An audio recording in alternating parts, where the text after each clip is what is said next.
What's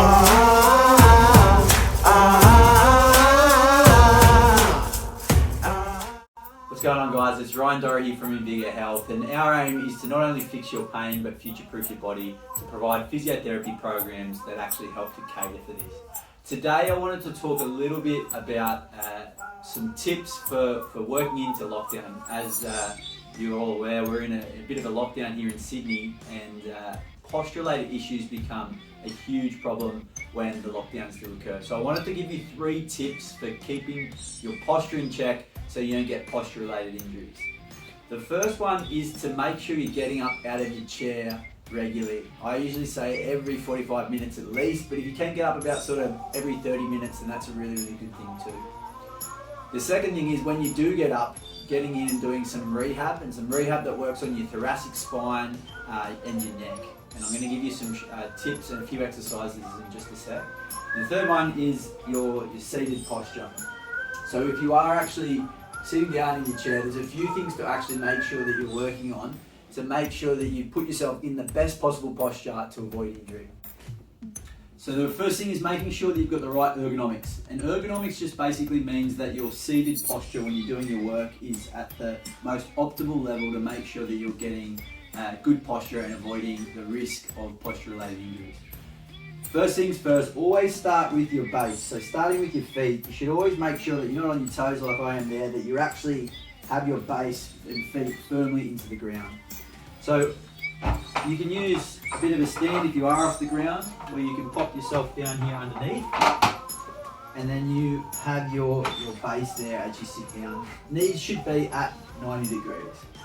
The next thing to think about is if you are going to be spending a long time at home, and you think even after this lockdown period that you will be using a lot of time at home when you're doing your work, it's probably best to invest into an ergonomic chair like this one.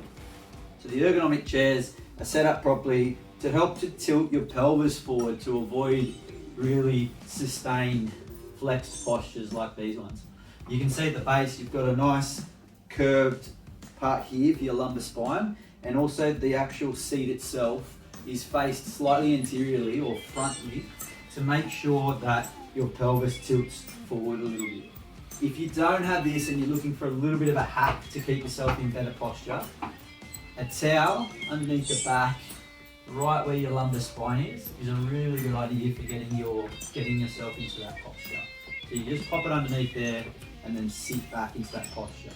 And if you have all these things sorted, it's very, very hard if you're sitting back into your chair to slouch into bad posture through there. And the last thing is making sure that your screen height is at the right height. So you want to ideally have the screen height at eye level. If you're working off PCs like this, trying to face, and you've got 2 monitors, trying to face this as centrally as possible so you're not always looking to one side, and making sure that you split your time between each screen. And if you are working off a laptop, making sure that we're using a laptop raiser is a really, really good idea for getting yourself into better posture. So with your laptop raiser, you sit your laptop up, and then you can open up so you've got your screen at eye level here, like so. And that's ergonomics. Next we're going to talk about some exercises to actually really, really help with your posture. So the 2 biggest injuries we see with posture from seated postures are the upper back, because it gets really, really flexed. So we put ourselves in increased risk of getting rib-related sprains, and also the neck, because if we are in this posture, our neck tends to poke forward, putting a lot of pressure on the lower cervical spine here, on the discs, and on the joints of the upper cervical spine. We get people coming in all the time with headaches or with sprains at the top there too. So the rehab that we should focus on, and you should do this throughout the day, at least 3 times a day, should focus on the upper back and the neck. The first one that I really, really like to do is called threading the needle. With threading the needle, we're going to be rotating our thoracic spine. We're going to let our arm come up. As we come down, we're going to be putting our hand here, resting our head, reaching as far as we can with this arm here, and then pushing down with that right arm to get a little bit of extra rotation through the spine. Then we'll be coming up, pushing through our left arm, reaching right up to the sky and getting that big twist the other way. So going through that again, coming forward, Head down, rotating to the left with the neck, reaching as far with the right arm and pushing down.